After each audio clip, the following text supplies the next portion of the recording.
Nathalie Mauclair, que vous pouvez applaudir. Elle est sportive de haut niveau.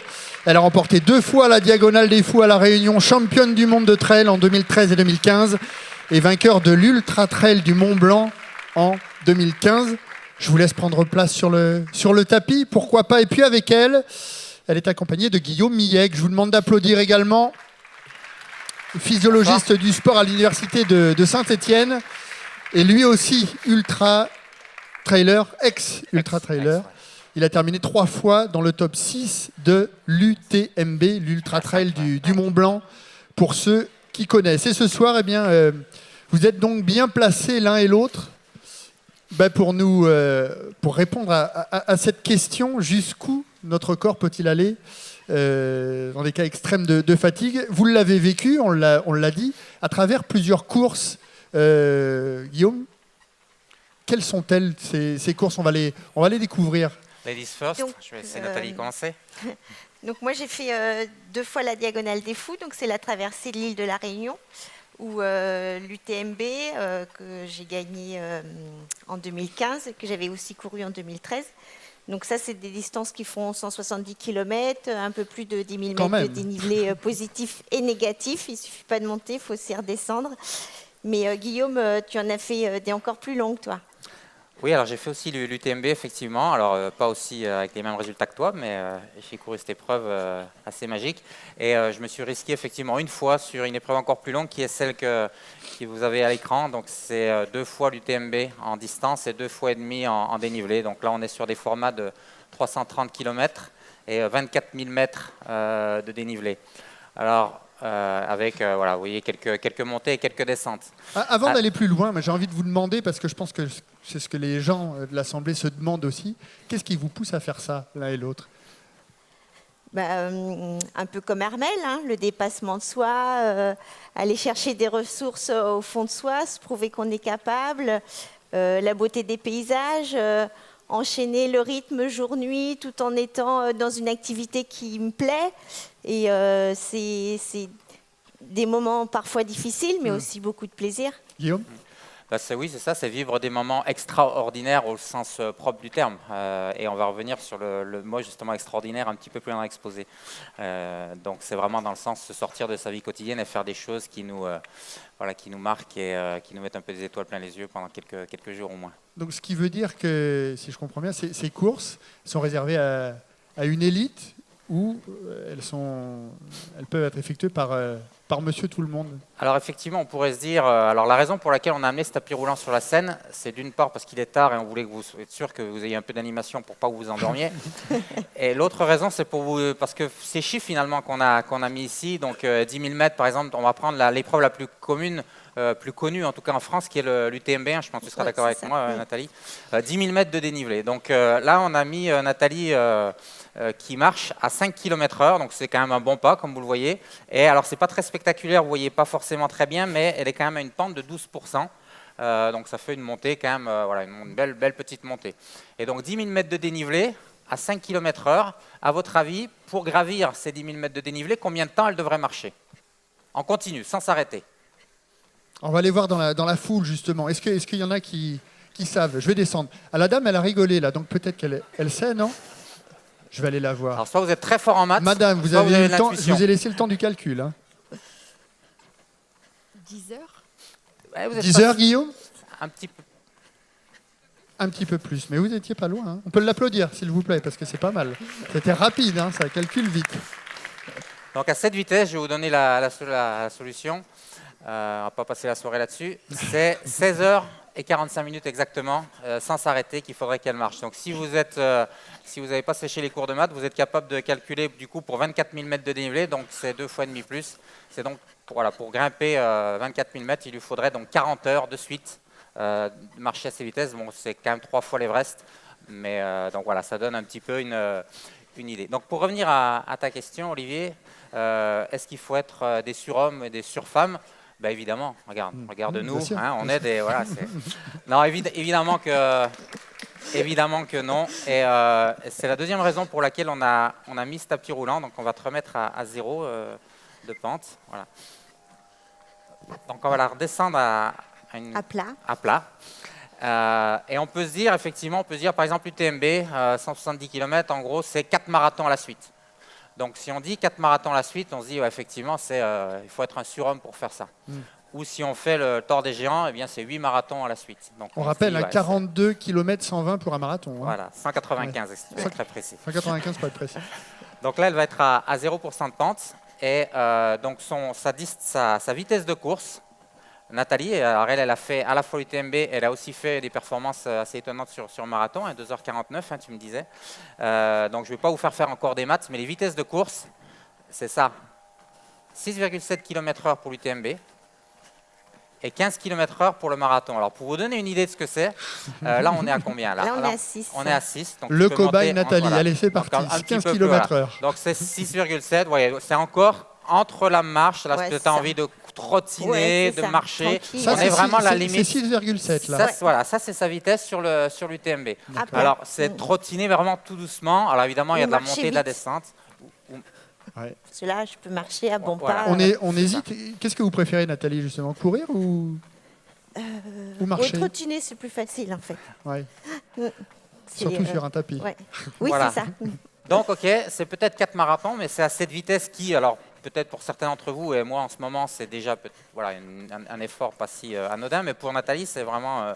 c'est vraiment rien, tu peux parler, si on te demandait de chanter une chanson, tu pourrais sans doute chanter une chanson à cette vitesse. Mais après il va pleuvoir, alors pas ce soir. Et donc maintenant, si on te demande de te mettre à ta vitesse sur marathon, donc en gros 15 km/h. Là, ça commence à, ça commence à accélérer. Là. Voilà. Et là, on n'est pas encore à 15. Hein. Donc on là, est à combien là de lâcher les... Guillaume, on est à combien là? Eh ben là, on n'est encore pas tout à fait à 15. Donc vous voyez que la différence est quand même assez nette. D'un côté, on fait du footing. Et là, elle aurait pu terminer, d'ailleurs, elle peut terminer à 6 km/h sans problème la conférence et sûrement enchaîner la conférence d'après à cette vitesse-là. Vous voyez que ce n'est pas du tout la même chose. Donc bien sûr, quand on dit... tu veux redescendre peut-être un peu maintenant. On peut l'applaudir, s'il vous plaît, parce que quand même... Merci. Donc voilà, quand on dit que l'UTMB, c'est 4 marathons à la suite, mais c'est 4 marathons, pas à la vitesse de son marathon. Donc il ne faut pas oublier la composante intensité de l'effort. Et donc finalement, quand on a dit ça, on se rend compte que, OK, on peut dire l'UTMB, c'est 4 marathons à la suite. On peut dire aussi, finalement, c'est une randonnée un peu poussée. Active, ouais, c'est ça. La randonnée du dimanche, quoi, en fait. Non, alors pas du dimanche, mais une randonnée un peu active. Donc pour répondre à ta question, et au risque d'en décevoir peut-être certains d'entre vous qui avaient terminé l'UTMB et qui se prenaient pour des surhommes, malheureusement, non. Moi, je suis vraiment persuadé que tu seras d'accord avec moi, que c'est ouvert vraiment à tout le monde. Vraiment. Malgré tout, est-ce qu'il y a des conséquences? Alors, en fait, quand moi, je l'ai fait à une certaine vitesse. Et il faut savoir que l'UTMB, on peut le faire jusqu'à 46 heures. Et quand on le fait, donc du coup, dans les derniers, encore un peu moins. Ça n'est pas assez vite, là. Voilà. Ça se passe à cette vitesse-là. Voilà. Donc l'UTMB, quand vous le faites à 46 heures, comme dit Nathalie, pour ce qu'on appelle les barrières horaires, vous êtes sur une moyenne de 3,7 km/h. Encore une fois, avec de la montée et la descente. Donc c'est plus compliqué quand même que c'est des chemins, c'est plus compliqué que sur un tapis. Oui. Mais voilà ce que c'est que 3,7 km/h. Donc là, on est sur de la randonnée dimanche, sauf que c'est une distance quand même qu'il faut... Il faut faire quand même les 170 km. C'est pas parce que ça paraît très lent qu'il ne faut pas se préparer non plus. Moi, j'ai des amis qui se sont lancés sur le Grand Raid de la Réunion. Ils avaient calé leur vitesse de course sur les barrières horaires et ils n'ont pas passé parce que du coup, il y a les montées, il y a les descentes, il y a la fatigue des nuits sans sommeil. Il faut quand même se préparer. Voilà. Quels sont les risques et les conséquences justement en termes de fatigue et de dommages musculaires? Parce que ça, on ne peut pas les éviter finalement. Alors, je vais présenter quelques données scientifiques. Après, je laisserai surtout la parole à Nathalie qui nous parlera de son expérience de coureuse, même si elle, c'est une coureuse de haut niveau. Donc, c'est peut-être un peu différent, mais il n'empêche. Donc là, vous avez, alors il n'y aura pas énormément de graphes, je vous rassure tout de suite, mais ce que vous avez à l'écran, c'est l'évolution de la fatigue. C'est-à-dire la fatigue, on peut la définir comme la perte de force musculaire, donc ici pour les quadriceps. Donc vous avez avant, après l'UTMB, et puis les jours qui suivent. Donc 2 jours, 5 jours, 9 jours et 16 jours après l'UTMB.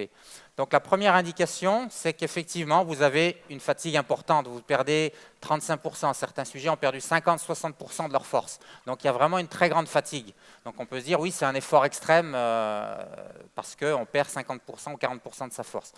Seulement, quand vous regardez la récupération, vous voyez déjà que 2 jours après, il n'y a plus que 10% de déficit. Et 2 semaines après, 16 jours, les sujets étaient en moyenne revenus à leur niveau de départ. D'accord ? Et la raison pour laquelle on perd 35% de force en moyenne dans cette étude, hein, encore une fois, c'était avant et après l'UTMB, les 35%, c'est parce que c'est un deuxième graphe qui présente cette fois ce qu'on appelle l'activation volontaire. Alors, qu'est-ce que c'est que l'activation volontaire ?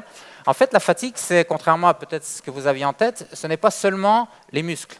Bien sûr, les muscles se fatiguent, mais en fait, il y a un organe qui se fatigue encore plus, surtout dans le cas d'efforts très longs comme ça, c'est le cerveau, le système nerveux central.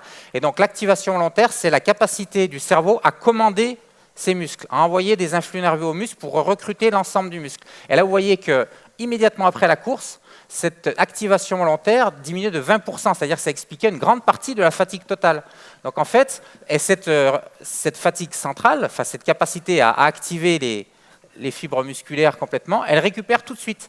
Donc en fait, ce qui reste après, c'est de la fatigue musculaire, mais vous voyez qu'on récupère. Donc on a une grande fatigue centrale immédiatement après la course, et ensuite derrière, on récupère bien, et on récupère au niveau musculaire. Si je reviens un petit peu en arrière, vous voyez qu'on a complètement récupéré au niveau central et périphérique 2 semaines après la course. Est-ce que ça correspond un peu à ce que tu ressens ? Moi, c'était totalement ça. Le premier ultra que j'ai fait, c'était à La Réunion en 2013. Et j'avais prévenu ma famille en me disant « Oh là là, après la course, je pense qu'on sera obligé de rester à l'appartement 2-3 jours. Je pourrais sûrement rien faire. » Et en fait, il y avait une telle excitation, du coup, la psychologique de la course. Et en fait, j'avais mal aux jambes, mais c'était pas, je pouvais marcher. Et 2 jours après, on allait faire le volcan, quand on a pu profiter encore d'une semaine de vacances derrière. J'étais pas super active, mais j'étais pas abattue et allongée comme je l'avais imaginé avant la course. Ce qu'il faut quand même dire que Nathalie, on en parlait tout à l'heure, ne faisait pas de sport avant 2010 hein, quand même. Et depuis, voilà, elle est championne du monde 2 fois, 2013-2015, et de nombreuses victoires dans des ultra-trails. Alors après, quand même, ce qu'on peut dire, on va parler après des conséquences sur la santé, mais quand on discutait, on était aussi assez d'accord là-dessus, c'est que là, je vous dis, c'est une fatigue centrale qui récupère tout de suite. Donc la fatigue centrale qu'il y a ici à l'écran, c'est la capacité à activer ces fibres musculaires. Donc ça diminue tout de suite, comme si le corps cherchait en fait à se protéger en empêchant d'aller trop loin dans l'effort. Mais ce qui perdure beaucoup plus longtemps que 2 semaines, même si c'est plus difficile à objectiver, c'est un peu ce que décrivait Armel dans la conférence précédente. C'est-à-dire, bien sûr, on n'est pas à 11 jours de course, on est plutôt sur 24 heures, 48 heures, un petit peu plus sur le Tour des Géants, 3-4 jours, mais avec quand même une dépense énergétique qui est plus importante. Je ne vais pas minimiser la dépense énergétique sur un bateau, mais elle est quand même moindre que quand on court dans la montagne jour et nuit. Et du coup, les conséquences sont un peu la même. C'est-à-dire qu'on a un autre type de fatigue centrale, cette sensation un peu de vide où on a perturbé aussi un peu son sommeil, etc. Moins que dans la course au large, mais c'est finalement relativement proche.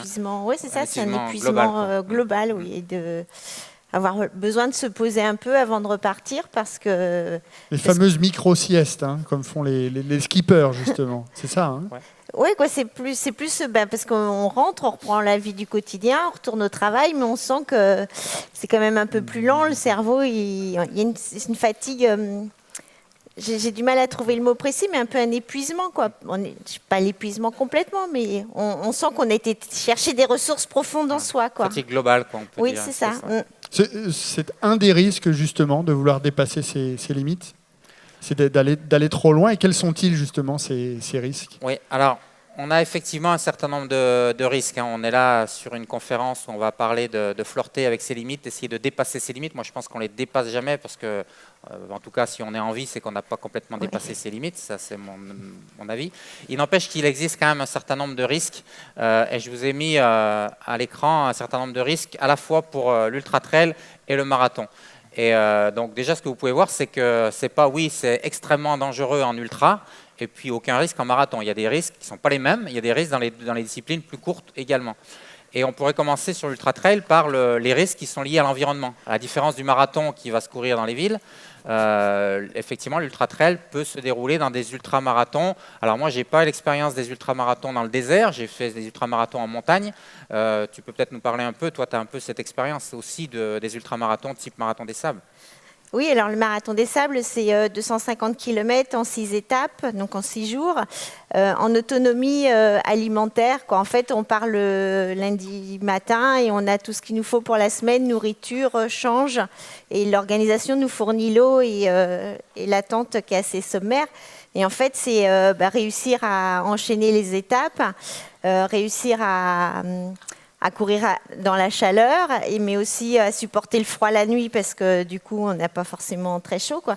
Mais en se préparant pour cette épreuve et en la vivant, quand moi j'ai appris encore sur moi, j'ai découvert des nouvelles ressources.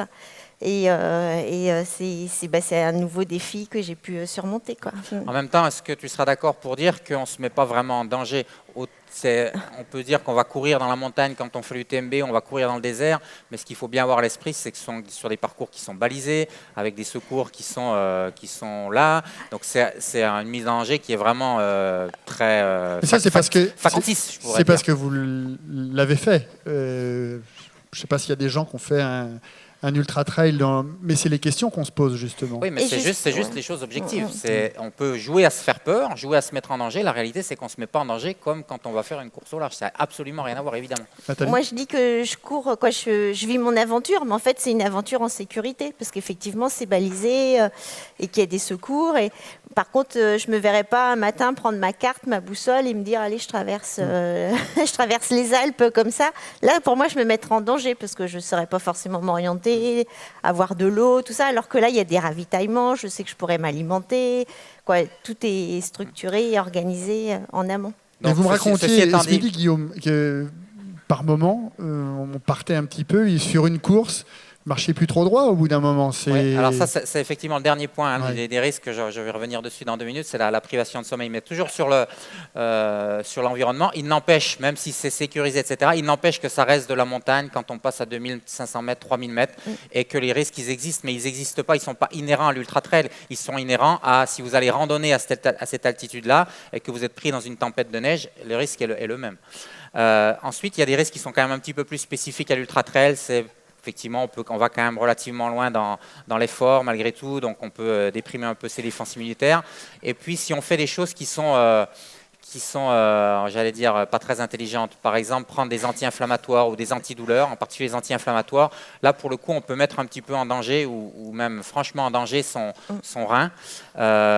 Et donc, effectivement, il y a des vrais risques d'insuffisance rénale et il y a des gens qui sont, ça, c'est pas jouer à se faire peur, pour le coup, qui sont morts, effectivement, d'insuffisance rénale, d'autres qui se sont fait dialyser et qui sont passés qui ont frisé la correctionnelle. Mais dans l'ensemble, ça reste quelque chose qui est d'une part très, très rare. Et puis, si on fait un petit peu attention justement à avoir des comportements normaux, et même chose pour la privation de sommeil, on peut se dire que oui, comme tu disais, quand on est en privation de sommeil, on fait des choses qui sont déraisonnables. Et on peut du coup chuter dans un ravin, on n'a pas le temps de donner des exemples, mais on a des comportements qui sont complètement déraisonnables. Mais pour ça, on n'est pas sur des ultramarathons comme toi tu fais, parce que finalement, même quand on fait 170 km, surtout quand on va à la vitesse de Nathalie, finalement c'est une nuit de privation de sommeil. Et même s'il y a une grosse dépense énergétique, finalement, est-ce que toi tu as ressenti par exemple des hallucinations ou des choses comme ça? C'est rare, c'est relativement rare. Sur cette durée-là, non. Je pense que c'est lié, de toute façon les hallucinations sont liées au manque de sommeil, donc c'est quand il y a 2-3 nuits. Et ça m'est arrivé une seule fois, mais c'était pas en trail, c'était en raid multisport. J'ai fait 7 jours de course et 15 heures de sommeil. Et à la fin, effectivement, j'ai eu des hallucinations. Mais là, ce n'était pas des hallucinations visuelles, c'était des hallucinations auditives. Et c'était mes enfants qui me téléphonaient. Alors que j'étais dans le Mercantour et qu'il n'y avait pas de téléphone. Mais voilà. Et là, on se dit, mais qu'est-ce qui se passe? Donc ça, ce sont les risques associés à l'ultra-trail, mais vous voyez qu'il existe aussi un certain nombre de risques liés au marathon. Donc, par exemple, l'hyponatrémie, donc c'est la surhydratation, donc on diminue son taux de sodium dans le sang, et il y a des gens qui meurent de ça. Coup de chaleur, on peut aussi souffrir de coups de chaleur en ultra-trail, mais comme on va moins vite, on produit moins de chaleur, donc les risques sont moindres que sur marathon où l'intensité, vous l'avez vu tout à l'heure, hein, vous voyez que l'intensité d'effort était vraiment très différente entre l'ultra et le marathon quand elle courait à 15 km/h, rappelez-vous. Et puis il y a des risques cardiaques aussi dans les deux, mais qui sont majorés aussi en raison de l'intensité, sûrement sur le marathon. Donc il faut arrêter de raisonner en se disant quand on fait de l'ultra, c'est toujours plus. Et le marathon, non, là, ça va, c'est raisonnable. Non, les risques sont un peu différents. Mais dans l'ensemble, il faut quand même garder à l'esprit que ce soit l'ultra-trail ou le marathon. Globalement, les aspects positifs l'emportent largement sur les aspects négatifs. Alors après, on verra comment on va vieillir et si on fera des beaux petits vieux. Mais, vous avez des douleurs là pour le moment? Non, tout va bien? Non, ça va. Impeccable. Alors, regardez, elle n'a pas l'air. C'est de la promotion vivante pour notre sport. Vous faites tout en marchant et en courant, c'est ça? Oui. Dans votre vie? Oui, souvent. C'est la gestion du temps. Alors, Nathalie est une digne représentatrice ce soir hein, de l'ultra-trail. Pourtant, pourquoi y a-t-il si peu de femmes dans l'ultra-trail? Guillaume? Alors avant de dire pourquoi, je vais vous montrer des chiffres qui effectivement montrent que c'est le cas, si ça veut bien passer. C'est parti. Donc ici sur ce petit schéma, vous avez le pourcentage de femmes en ordonnée et la distance de course en abscisse. Et vous voyez que pour 3 courses, qui sont 3 courses organisées dans le cadre de la semaine de l'UTMB, fin août à Chamonix. Donc l'OCC, c'est une course de 50 km. La CCC, c'est une course de 100 km et l'UTMB, donc on l'a décrite tout à l'heure, c'est 170 km. Et vous voyez qu'il y a une relation assez évidente entre la distance et la participation des femmes, qui n'est déjà pas très élevée sur l'OCC, seulement 25%, donc on est loin des 50%, on est loin de la parité. Mais ce qui est surtout dramatique, c'est qu'on tombe à 10%, à moins de 10% à l'UTMB. Donc effectivement, la question suivante, c'est pourquoi? Pourquoi on est à 8% de femmes au départ de l'UTMB? Et j'en sais rien. Ce que je sais, on va quand même essayer de donner quelques pistes. En fait, on sait quand même un petit peu. Mais la première question, moi je suis un physiologiste de l'exercice, un physiologiste du sport, et donc la première question, c'est de se dire, les femmes sont moins capables. Physiologiquement, elles sont moins capables de supporter, elles sont plus fragiles, elles sont moins capables de supporter des efforts aussi longs. Alors, est-ce que c'est vrai ou pas? Alors, c'est ce que j'ai mis à l'écran. Donc, on a aussi testé les différences entre les hommes et les femmes. Donc, on a été très originaux. On a mis les femmes en rose et les hommes en bleu sur cette diapositive. Et vous voyez, alors les index, peu importe, ce sont tous des index différents de la fatigue, et notamment de la fatigue musculaire. Et donc, plus c'est bas, et plus les sujets sont fatigués. Et vous voyez qu'à pour à peu près tous les paramètres, les femmes étaient moins fatiguées que les hommes. Donc, elles sont plus résistantes à la fatigue. Et quand on regarde effectivement, par exemple, dans des études qui se sont dit, on va prendre des hommes et des femmes, par exemple, qui font le même temps sur un semi-marathon, et on va regarder, si on les fait courir sur des distances plus longues, si par hasard, la différence entre les hommes et les femmes augmente. C'est-à-dire que les femmes seraient moins capables que les hommes de supporter des grandes distances. Eh bien, ces études-là, elles montrent soit que la différence reste la même, soit qu'elle diminue en fait. C'est-à-dire qu'elles sont plutôt un peu plus capables de courir comparativement à des distances plus courtes, de faire des ultramarathons. Donc, en tant que physiologiste, est-ce que la raison pour laquelle on a, si je reviens en arrière, 10% de femmes au départ de l'UTMB, est-ce qu'elle est physiologique? La réponse est non. Alors, qu'est-ce que ça peut être d'autre, Nathalie? Ça, pour le coup, c'est toi qui es bien placée pour en parler. Alors, moi, en tant que maman, mère de famille, mariée, j'ai 2 enfants, l'analyse que j'en ai, c'est que c'est surtout sociologique, en fait, dans notre éducation et dans nos habitudes de vie, dans ce que nos parents nous ont transmis. La femme, en fait, elle ne s'autorise pas encore suffisamment à se prendre du temps pour soi. Elle a une charge familiale qui reste, ça peut paraître du cliché, mais c'est encore des réalités. Elle a une charge familiale qui est plus importante, elle est plus investie dans sa famille. Et du coup, elle prend moins de temps pour elle et elle ne se donne pas la chance de pouvoir s'entraîner pour pouvoir courir 170 km parce que ce n'est pas encore complètement dans les habitudes. Comme moi, c'est ma réponse. Oui, moi je suis assez d'accord avec ça. Donc si ce n'est pas physiologique, c'est effectivement on va dire, psychosociologique. Et je pense que sociologique, d'ailleurs, est la raison numéro un.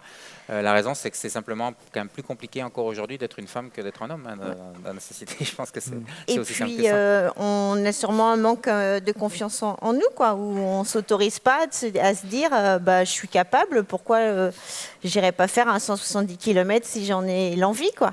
Et, vous voyez malgré tout de plus en plus de femmes, justement, à vos côtés sur les ultramarathons? Il y a de plus en plus de femmes qui courent, mais pour l'instant encore sur des plus petites distances. Donc je pense qu'il faut encore qu'on attende entre 5 et 10 ans, et puis du coup, sur les ultras, on devrait en voir beaucoup plus. Parce que ces chiffres-là, ce ne sont pas des chiffres d'il y a 15 ans, hein, ce sont les chiffres actuels. Hein, ouais. Et ce pourcentage, il est stable depuis le début du TMB, il y a 15 ans. On est à peu près autour de... Alors des fois, on est légèrement au-dessus de 10, des fois légèrement en dessous.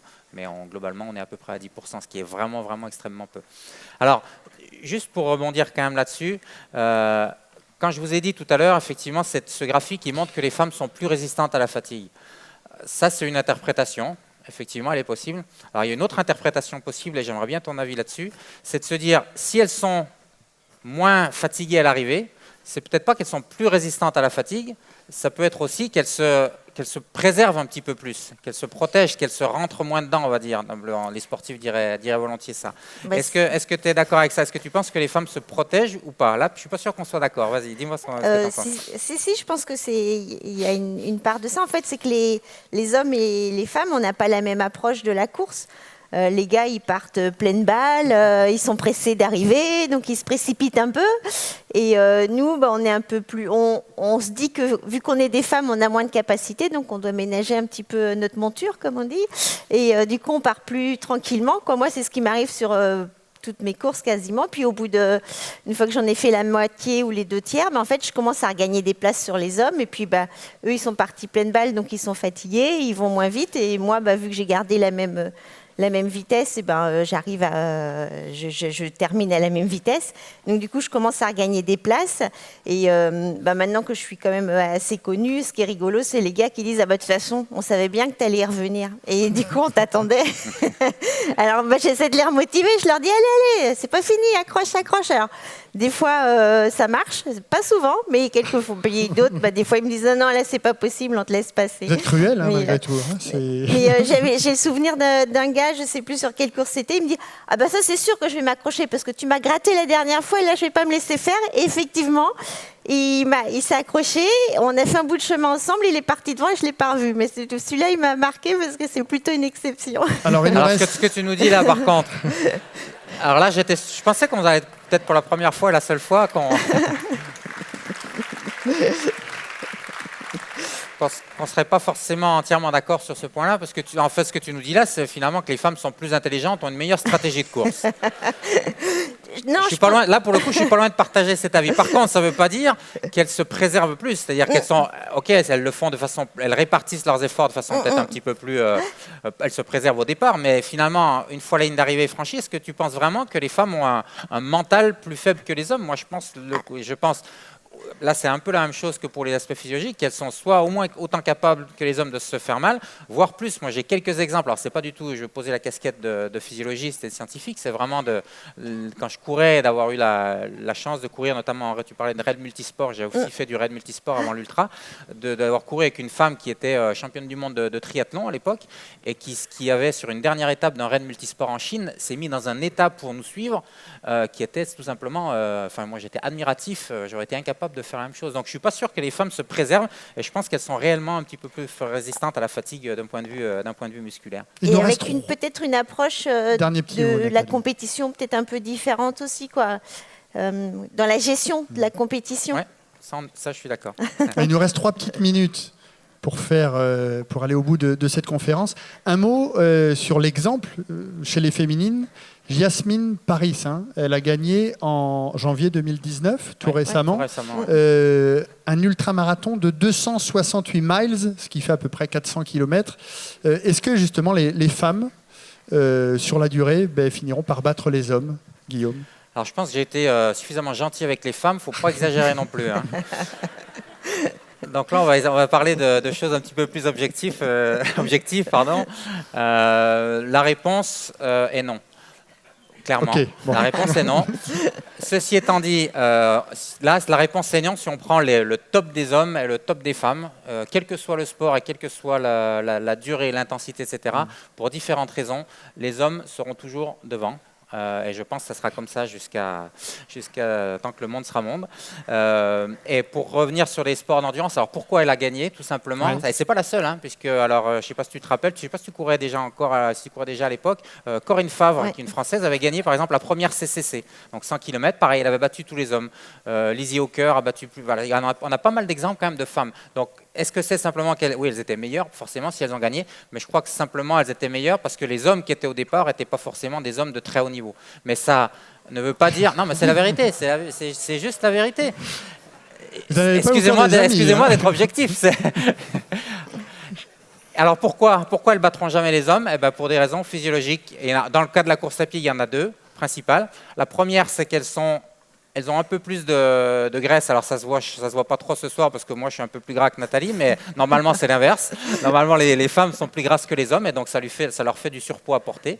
Et puis l'autre raison, si admettons qu'elles soient vraiment aussi maigres que les hommes, ce qui n'est pas possible d'un point de vue physiologique, c'est qu'elles ont également ce qu'on appelle une consommation maximale d'oxygène plus faible que les hommes, tout simplement parce qu'elles ont moins de ce qu'on appelle l'hémoglobine, qui est une protéine qui transporte l'oxygène dans le sang. Donc voilà, ça ce sont des données physiologiques qui font que ces exemples dont tu parlais effectivement de femmes qui battent tous les hommes, c'est simplement les faits de course qui font ça, que les hommes n'étaient pas au niveau de ces femmes.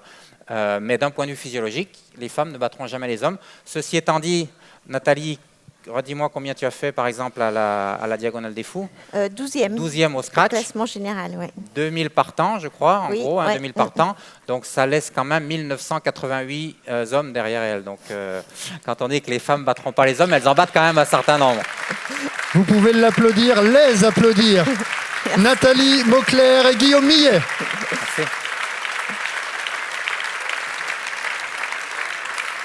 Merci. Merci à tous les deux. J'ai fini ma Comment randonnée. Comment ça va, Nathalie? Très bien. Ah, vous avez couru à peine une demi-heure. Marché, couru une Oui, demi-heure. ouais. Ça s'est bien passé. C'était pour vous préparer pour Pour la prochaine échéance. Merci. Merci en tous les Merci. cas à tous les deux. Merci.